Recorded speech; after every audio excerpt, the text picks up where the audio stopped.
That's What He Said with Cedric D. Sanders. 100% real, raw, and uncut. Deadass.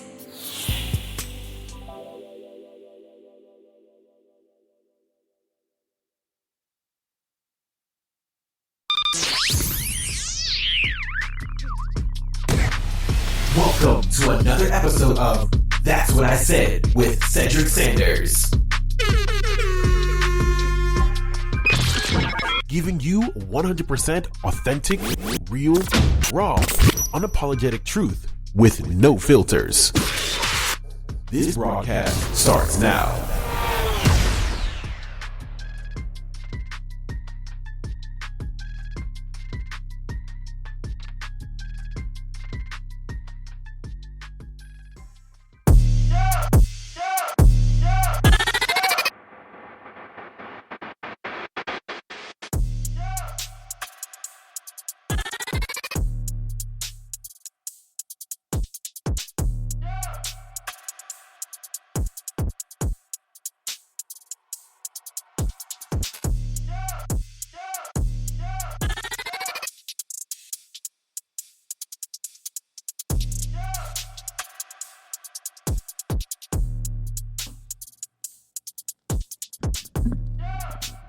What up?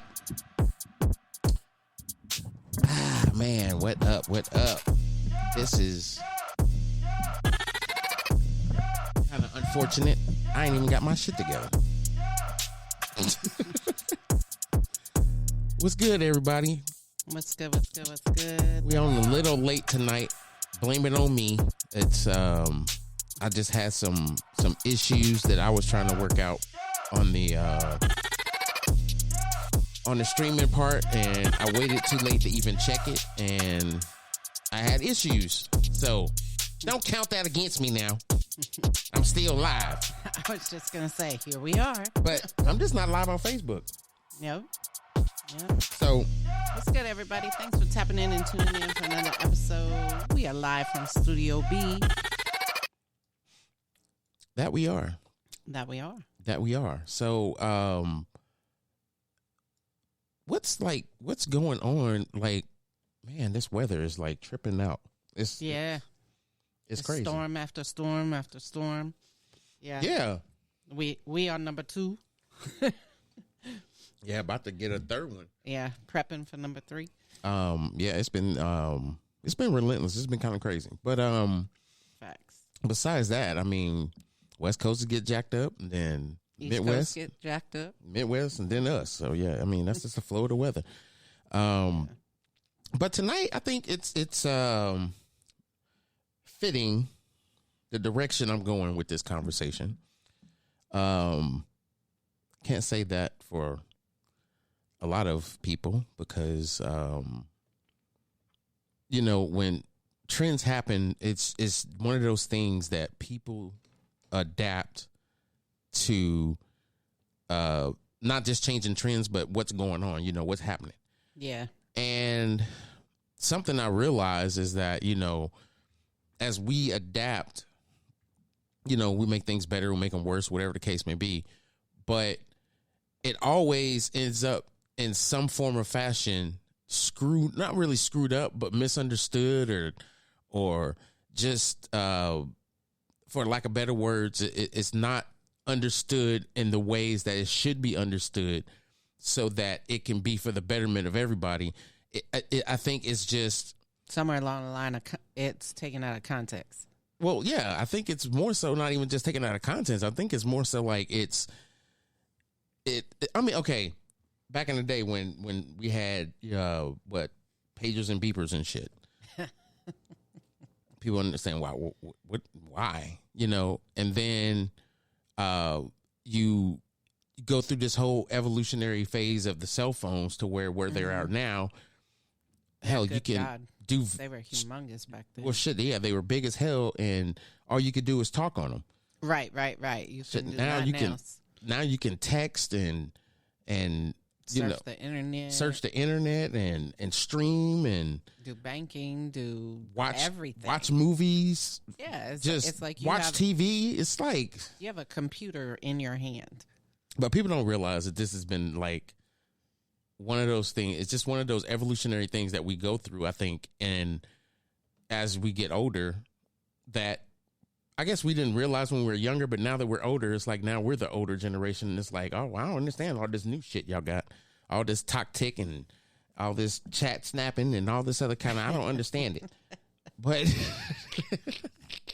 I ain't that damn old shit. I know what TikTok and Snapchat is. Don't get it twisted. Boy.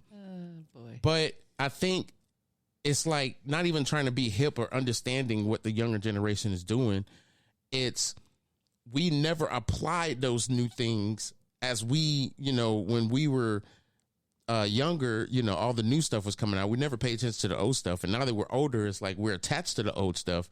But it's like when new stuff comes out, it's like, oh, it's too complicated. No, you just don't want to learn it. Right. And that was the problem with our parents when we was growing up. They didn't want to learn the new shit. Mm-mm. So now it's like you have to change with how things are going. And not only that, your kids have to do it as well. Because that's what they're going to be exposed to. Like when I was going to high school, a lot of us didn't have computers in high school. Yeah. Like at all. And now it's mandatory. It's not even mandatory. It's like everything functions around some type of computer software. Mm-hmm. I mean, even when they do attendance and shit, it's like, you think they write that shit down on a piece of paper? They're probably sitting in front of the computer and be like, who's here and who's not here? And then they send an email. And that's it. And then, lady at the desk will sit there and calculate who's here and who's not here and who's absent and whatever. And it's already updated in the system. Yeah. It's like, how do you realize you get a phone call and school ain't even been, actually started. I mean, it started like 10 minutes ago. Right. It's like, how the hell am I getting a phone call already talking about my kid ain't here? What? Uh-huh. So it's definitely changed, and maybe for the better. Yeah, you get a phone call, text message. They have like all kinds of ways to contact you. Well, yeah, they can notify you by your cell phone and shit. We didn't have none of that technology when I was in school. No. It was them trying to call the phone number that was on the contact list. Yep. And then if they didn't get a hold of you, it was like, well, we got to try back later. Right. It wasn't like the way it is now where do you have a home phone? Hell no. Most people don't even have home phones anymore. Right. It's like, okay, whose cell phone number is this? Okay, this is my mom. Let me give you this other phone number. Who's this? This is my older sister. She's usually at the house too. And let me give you the other phone number. Who's this? This is my dad. And then it's like, damn, okay. And all the 3 phone numbers are cell phones. Mm-hmm. Yep. Forget that. What's your work number? My cell phone number. Right. You want to know? I remember back in the day, boy. The school never wanted to call your work, but you never wanted to get that phone call at work either from school. I remember the day my mom got it. Oh shit. Oh yeah. Boy, did I get my ass lit up. I mean, remember those days when it was like, I'm a phone call away. What do you mean you're a phone call away? You ain't never home. And next thing you know, it's, what did you do in school today? Nothing. You're a nothing lie. Why'd I get a call from school today saying you wanted to be skipping in the playground, and when the teachers told you to bring your ass in the school, you was like, it's too cold in there. It's hotter out here.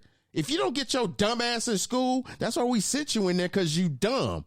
That's dumb shit. Yeah, the day that my mom got the phone call, I was actually skipping school. Well, of course. So anyway, like, duh, like what? Like we didn't know that. Yeah. Yeah, like Connie went and spent every day in school. Hell no. It was. I don't even. It wasn't even like senior skip day or anything. It didn't matter. It was a random ass day, and me and my friends decided we was skipping, and we was going to get drunk. We was going. I don't even remember where the hell we went. Did we go down to the 40s? Who cares? Go to the beach. Who cares? Hey, I'm just. Are they even fucking listening? No. It's possible. You're in here doing a reenactment of when you skip school and you don't even remember where you skipped. That was the dumbest shit ever. That's the reason why we in school, because we do dumb shit when we was little. Mm-hmm. It's like it didn't even make sense. It was like, where you going? I don't even remember where the fuck we went. Did it make sense then? Yeah. Well, where'd you go? I don't remember. And don't blame it on age. It was just a dumb decision. It was dumb. I am going to blame it on age and for the fact that I skipped school so many times that I don't remember where all the places that I skipped and went to. Anyway, that ain't got nothing to do with me at all. I mean, we all have done it, but dang, I mean, not in a point where it was addictive to where it's like, yeah, let's skip school for what? And then it's like half the people that did that shit, it's like it was fun then. Of course it was. It was fun then. And clearly we're having connectivity issues. Yeah. Something's going down. It's the internet. Oh, we kick back on. I have a stable connection and we're back live. I don't know if YouTube's going to connect. It says it's reconnecting. I got the spinny wheel.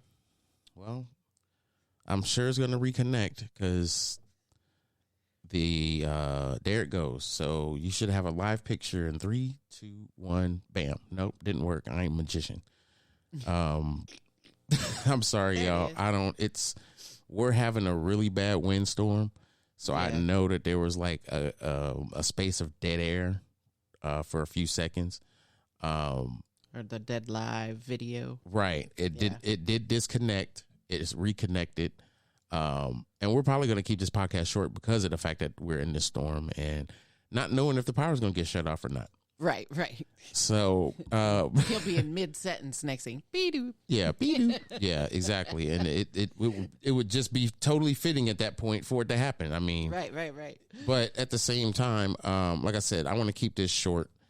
I came up with this topic, I think, because in lieu of kind of the conversation, and these conversations are all going to flow within the podcast. Pretty much, I'm gonna try to anyway. Right. Where I was talking about the whole Bitcoin ETF thing, and then it made me realize or think that there needs to be, to me, a conversation about fintech or financial technology, and we all know what financial technology is. I just don't think that we actually have had, or I've had a conversation about it, or has other people had conversations about fintech, and it be something that that's valuable. Well, it's not even just worth the conversation. It's not the value. I think it's the understanding of how people or how companies have simplified things for the consumer and to get more people to consume their product, being a bank or an institution of finance and budgeting or whatever the case may be. So fintech, basically financial technology, the thing that I'm going to get into and talk about tonight on the podcast with the topic, excuse my weird way of not being able to just say what my damn topic was because I had to write it down like 14 times so I can remember it, and I still didn't remember it. It says tap, play, laugh, navigating the world of mobile money. And that's kind of a catchy, cliche kind of topic if you don't look at it. You hear it and it's like tap, pay, laugh, navigating the world of mobile money. It's like, how is that funny? Or how is everything? You got to realize everything that has evolved around money in this day and age, 9 times out of 10 has an app. Right. And it has an app for the 2 leading phone operating systems on cell phones, Android and Apple iOS. Right. They've even gotten it and stretched it out to where Chromebook, they're making things compatible with Chromebook. Oh, wow. And browsers as well, because certain browsers, have certain securities and you can't run certain things on certain browsers. So, yeah. And it's just more of the extensions, more, you be able to, more like in crypto wallets, a lot of crypto wallets that work off a desktop, they have extensions on the browser so that it enables you to view your cryptocurrency, because that's how highly encrypted it is, because not only are you putting in your password and everything else, it's like your financial portfolio within cryptocurrency is being displayed on the computer, and you have it hooked up to the internet. Right. So it's like you got to understand the security level that you have. Do you have a VPN? Anyway, I'm not getting sponsored, so I'm not going to start just shooting off a bunch of names for VPNs, but you need to have a VPN, especially if you're doing anything with your finances on the computer. It's like a must have. You have to have a VPN. And a lot of those VPNs that you go in with, you can download them on your phone, download on a computer, and as soon as you connect to the internet, you know, some of them come on automatically. Others you have to turn on. But it should be something that you should get, you know, very, very aware of when it comes to dealing with cryptocurrency, especially when it comes to cryptocurrency. But that should, I mean, not just cryptocurrency, just finances in general. I was just going to say finances as a whole. Yeah, as a whole. So it's something that needs to be discussed more, but I don't think it does, because people take it for granted, and that's the sad part. It shouldn't be taken for granted, but it is. It very much so is. And then when people get their identity stolen or whatever the case may be, it's blame somebody, not, you know, whatever. It's like blame somebody else. And we have to take responsibility and know these things, how to protect ourselves. And no, it's not 100% protection, but you know what? At least you have some protection and have some security within yourself, knowing I can do financial things, but I have a VPN, so I should be good because my IP address is what it is. Right. And anybody that wants to know about what VPNs are, all you got to do is Google search them. Shit, I'm not going to give you a definition of them. I'm just not. I'm really am not. But financial technology, I think, is one of the things that a lot of people understand once it's talked about. They just never knew it had a name. And just like I was going through the explanation about cryptocurrency, that's one of the things within financial technology. But some of them are more of like your online banking services or systems. I was just about to say, so can you provide some examples? A lot of banking. I mean, just I don't know if all the banks have apps. I just know the bank that the two banks that I know, or 5 banks that I know of that I either have interaction with or a personal account with have apps. Yeah. It makes things a lot easier, especially when you do a transaction or transactions happen within your account. You get a notification on your phone. Right. We didn't have that shit before. Hell no. When you wrote a bad check, you knew it's going to take about 2 weeks for it to get to the bank. So you got 2 weeks to either fuck off or make more money to put in the bank so that check don't bounce. That was just the reality of it. It was like, we lived off of balancing our checkbook, so we didn't bounce checks. But it's people had that mentality back then. It was like, oh, well, I'll write it. I'm going to float this one. Excuse me, I've been dealing with my allergies all day, so if I sound kind of congested, it's because of that. So yeah, you got a lot of your banking services, and believe it or not, that's how a lot of people pay their bills.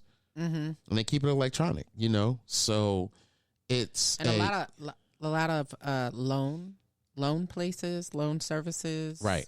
They a lot of them have apps as well. Some you still have to do on like a website or whatever, but for the majority of them are utilizing apps, so it makes it easier for you to be able to go into your account and look and see when your payments due. Yeah, instead of having to call they ass and wait on hold, right, or whatever, they just have an app, that they spend money on, and it's useful to put out the information that needs to be put out, and pay your bills or whatever. There. Huh? Everything is right there, at your fingertips. Right. So, and a lot of banks are given that option of online banking, and I think a lot of people don't just choose banks based off of the close proximity they are to the houses. What services do they provide? Right. What's beneficial to them? Right. And then you have mobile payment apps. So these mobile payment apps like Cash App or no, I'm sorry. Yeah, Cash App has that, but it's more like Venmo and Cash App is one. Apple Pay, things like that. So they made it to where it's a payment to where you give someone your address or whatever your username is. They send money based on that username on that platform, and now you have money, and then you have that particular platform attached to your bank account, or you have a card with that company and you just swipe it. Yeah. So it's various ways that a lot of these, mobile payment apps are being used so that it's easier on people and give people the freedom of being able to pass money electronically. Yeah, back and forth instead of paper. You got, like we just talked about, loans. Most of those are called peer-to-peer applications. You also have budgeting and personal finance apps where you have a company that will give you a certain way to be able to budget and create and know your expenses and know what you're saving and everything else, and you can monitor it right then and there, and it's already outlined or whatever. Or you don't have to use an app, you can just do it. But cryptocurrency is one of those, and I was talking about it before, but is one of those fintech technologies or financial technologies that's kind of been like this and taken over since you're able to have apps on the phone. And to me, I think it's a benefit, not because of the fact that you have a secure wallet and you have access to your phone or whatever like that. And some people say, oh, if you get your phone stolen, whatever. I was like, you have to still use biometric and password authentication and everything else. And a lot of them are using two-factor authentication, actually, if not some, majority, and if not majority, all of them have that two-factor authentication in there. And then even with that being said, you would have to know what you're doing if you're trying to take somebody's crypto from their damn phone to pass it over to your wallet. Like, they ain't going to be able to find out who the hell it went to. It's on the blockchain. You can't change anything on the blockchain. So guess what's going to happen? They're going to know who it went to, because you can't just get a wallet and put a fictitious name in there. Believe it or not, people do this. Even when they do scams, there's scams pretty much everywhere. And you'll get, notice when you get into cryptocurrency, you'll get a lot of pop-ups of fake companies and fake ads, or we just dropped an NFT, or we just airdropped you this coin and blah, blah, blah. And it's like, I ain't never invested in that, so why would I get an airdrop of this coin? But see, the mentality that, and that's how I was saying, I didn't want to get in that conversation that we were talking about, and I got into a little bit of it, but not all of it, when we were talking about how cryptocurrency and other active passive income producing measures, or I should say ways to get wealthy, have evolved. People don't realize the way that you deal with your money is controlled by the government. No matter how you look at it, how you size it up, how you try to just take defense to it and say, no, it's not. Everything you know about money is controlled by the government, except for cryptocurrency. Gold and silver really ain't regulated either. It's not taxed. It's traded. Wow. But it's not taxed.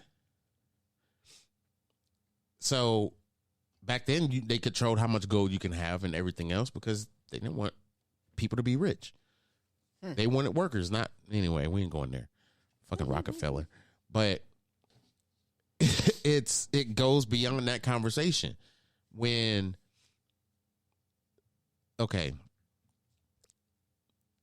If they're going to allow banks to hold your money, let's do the air quotes, hold your money why wouldn't they have an app so that you can see how much money you have in the bank? Because y'all think it's because it's paper to paper. When was the last time you got paid in a check? That's your job.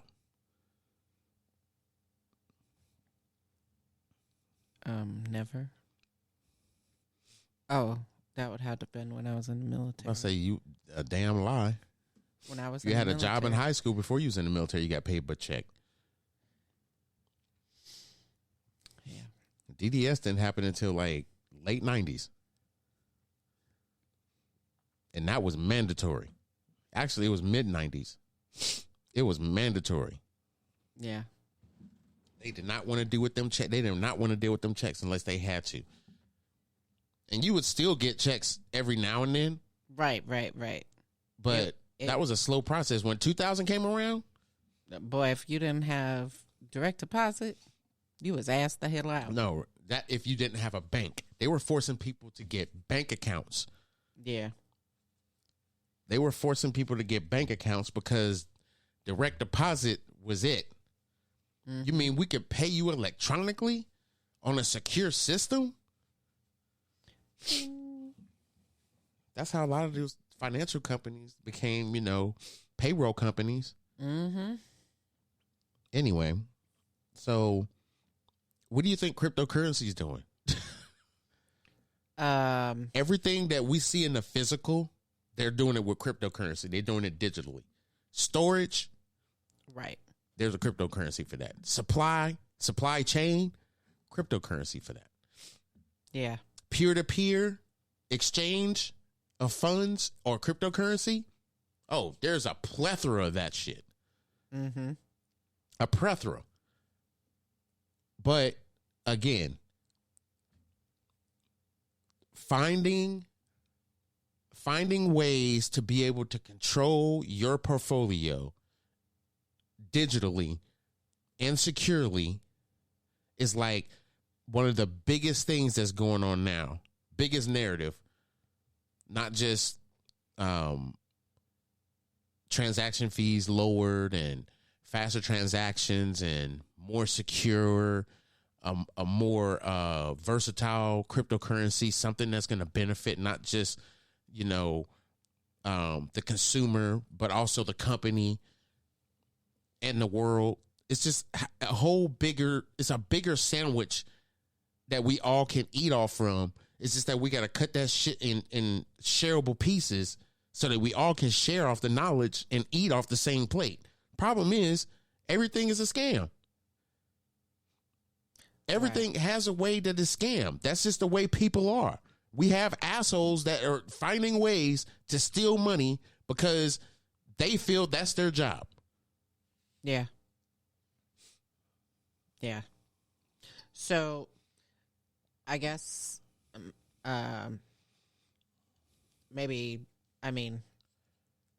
there's never a dumb question, but for some people, maybe they don't know what and or how do you see the risk involved in crypto? Well, you got to look at it like this. Cryptocurrency is decentralized, which means it doesn't have what the banks have. The banks are controlled by authority, which is government or a bank. Now, you have some cryptocurrencies that's controlled by the bank or controlled by a bank. It's a central bank. Now, things within crypto blah blah blah. Things within cryptocurrency that I like is because of the fact that it's decentralized and it has more security. Yeah, banks have some security, but what happens? Why do you think people rob banks? Right. Not because it's hard, and it's not because it's easy. It's because it's a challenge. People that take cryptocurrency is because it's a loophole within the structure of their, security or it's easy to verify people as long as you can verify people. And once those people are verified, if those people are stealing from you, they're dumb. You already got their identity. Right. So I don't know. It's just a pain in the ass, I think, in my opinion, because if you really look at it, it just, people will find different ways to steal, find different ways to cut corners. They'll never find ways to just get smart and learn and possibly just be able to have money coming in because you're just that smart and you're just that attractive to it, to where you become wealthy and take care of the things you need to take care of and not have to work hard. And people want to sit there and you ain't never worked hard a day in your life. Well, you know what? It's not about working hard for someone else. It's about working hard for you. And working hard for you doesn't mean you got to cut corners and teach people how to cut corners. That means you need to learn the way of how to get there and successfully get there and maintain it. Have a good team of people around you. Teach them motherfuckers how to do it so that they have the blueprint of what you're doing and they basically do the same thing to their family. And it's like you slowly but surely start pulling people in and people are like, oh, okay, so it's like this. And it's not about how much money you can make off of teaching people. It's like, how much money are they going to make from what you're teaching them? That should be the goal. It shouldn't be about how much money you already made your money. Yeah. You made your money on the game. You know how to play the game. Teach other people how to play the game so that, guess what? Y'all all can eat. Yep. We all could be on cruises. We can all enjoy things and just be like, oh, man, you ever been to so-and-so? And it's like, no, well, you need to go because blah, blah, blah. And it's like, in that person's mind, it's like, bet, I'm going to book my tickets tomorrow. But if you don't teach people shit, you just having a conversation with people of you talking about a place that they ain't going to never see. Yeah. And they're going to call you an asshole for gloating and everything else because you can afford to go and you know they can't. Yep. That's just how people are. It's sad, but that's the reality of it. But it's just, I don't know. And people got to understand too, cryptocurrency was created under a pseudonym, Satoshi Nakamoto, in 2009. And it was just, he created it as a pseudonym because that person or that group of people believed what cryptocurrency is going to do. Look at it. Like I said before, like I said last week, they're getting ready to put a cryptocurrency on the fucking stock market. Yeah, I was just going to say, do you see, excuse me, do you see this as a way of the future? Do I see it as the way of the future? We're already into the future. It's about what are they going to come up with next? I mean, this is the future. People don't realize this. Yes, as soon as they can weed out the little scam people and things like that and legitimately get cryptocurrency in a position to where it's completely secure and organized, and that's what the people are going to do. If they ever control this by the government, it's going to go crazy. They start regulating and shit like that, people are not going to make the money off of it that they do on the stock market. I can tell you that. Gotcha. Because it's going to be regulated, and then nobody's going to want to get into cryptocurrency. And it's not because it's government regulated, it's because it's going to be controlled because people don't understand it. It's something that is valuably helping e-commerce and other companies that not only want to be able to have certain things put on the blockchain for security purposes, but do it to where it helps the company that's investing in them elevate not just their understanding with cryptocurrency, but be able to spread it throughout their consumer base or their competition, because their competition might be working under another blockchain.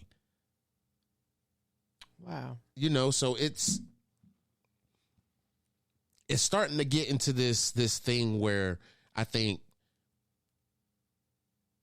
not only is cryptocurrency the future, it's one of those things where people need to understand we're going to go to digital currency. At some point, yeah. Paper currency is going to be the past. Mm-hmm. We're going to get into a digital currency. The only difference is the digital currency that we're going to be getting into is literally digital. I don't think they're going to have representations of a paper dollar. They may, but I doubt it. Wow. I doubt it. It's just too easy to get into a position where the only people, I've heard this saying before, and I don't believe it. I really don't believe it. But they say that the only people that keep money in their pocket, like paper money, are older people that was told to hide it, or that's how you save it. Wow. Because they were not told how to use banks. They were never told to use banks. They were told to hide their money. And then when you were told, put it away for safekeeping, right? And then when you were told to put money in a, in the bank, it was like a lot of people lost it or just spent it because now you got access to it. You got a card. All you got to do is swipe it. Yeah, and not remember to jot down your information to realize how much actual money you're supposed to have. People don't give a shit about that. People after bills were paid. You forgot about that. It was out of sight, out of mind. Yeah. So I'm not going to get long-winded on here because of this weather and because of my allergies and everything else. So we're going to probably end it here. No, not every podcast where I sit here and talk all about crypto. However, there will be a section within the podcast where I will talk about crypto for a short period of time. There will be times where I don't talk about it at all. There will be times where I just want to have a serious conversation and talk about the things that we should have the understanding of as people who live here on Earth. Mm-hmm. Nobody should have to struggle. We should never have to struggle. That's what I said. Damn it. We should never have to struggle. We should be able to just be comfortable and enjoy life. Not have to wake up and hate a job that you don't want to go to, but you have to because you got to pay the bills. Or you make excuses to everybody else. I got to go to work. It's like you can't enjoy yourself. You can't enjoy life. You can't do things to enjoy friendship. And I'm not saying that you have to overindulge or anything else like that, but damn it, you should be able to have fun with your friends or spend time with your family or take time to spend with the loved one that you have. Whatever the case may be, you should be able to do that every day of the week without having to make a choice saying, oh, I got to go to work. Who cares if you have to go to work? You should still be able to budget your time. Guess what? Budget. We're still talking about time, budget, money, and the best way to simplify things and to make things just be the way they need to be. But they're never going to be that way if we don't change our mindsets. We got to change our mindset and adapt to the situations that we're living in right now. And they want you to just go to work and go to work and go to work instead of having your own company or having your own business and putting your money to work. What you got to say before we get up out of here, babe? What you just said was a mouthful, but I really think that, albeit that the podcast was short tonight, you hit some extreme highlights of, different parts of crypto and the bits and pieces of it and the things that follow through. So, do your research, hit them up, make sure you go follow us on the YouTube page. That's What I Said. Make sure you subscribe to get the notifications when we go live. We have a Facebook fan page, and all the other information is in the description below.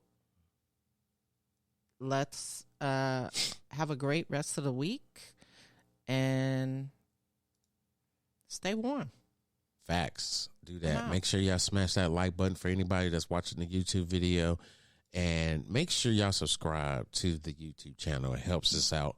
Gets our algorithm out there in the atmosphere so we can get more viewers and attach ourselves to other people with like minds and a heart of gold, as I would like to say.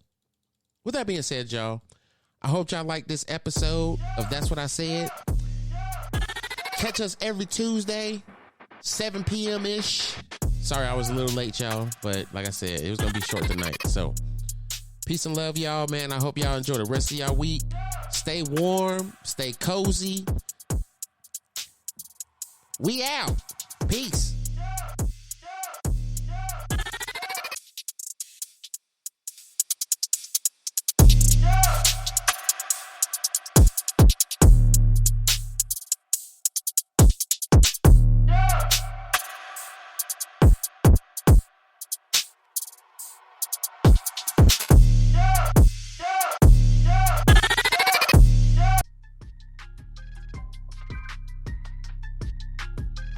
Thanks for listening to another episode of That's What I Said with Cedric Sanders.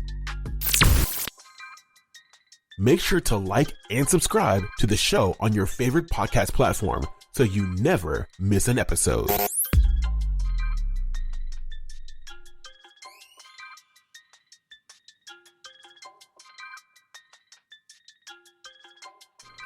Bitch, what?